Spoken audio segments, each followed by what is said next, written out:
Ito. Sa ilalim ng sisidlan ng mga bagay na walang pakinabang, doon mo makikita ang isang kayamanan.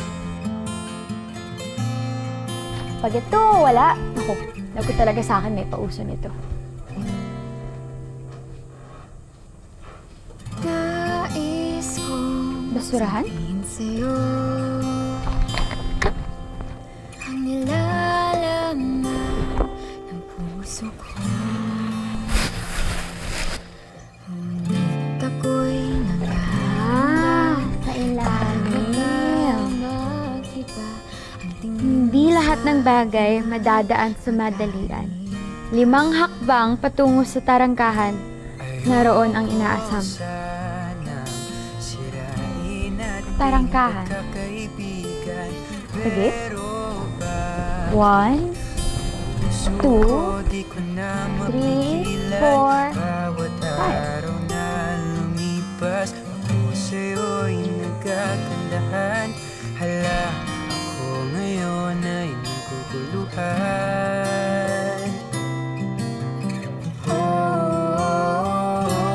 Pwede bang ang puso ko'y ibigin ka ng lubusan?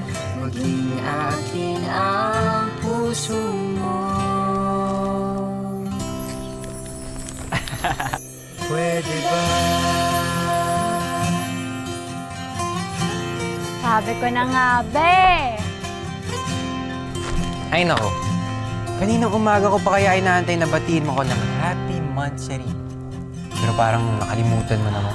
Kaya Hoy! naisip ko na kahit papano, paghirapan mo man lang tong regalo ko sa'yo. Wait. Happy Monthsary! Thank you, ha? Pero FYI, hindi ko nakalimutan yung monthsary natin. Ikaw kasi, wait nga, pahawak lang. Pahawak, sige.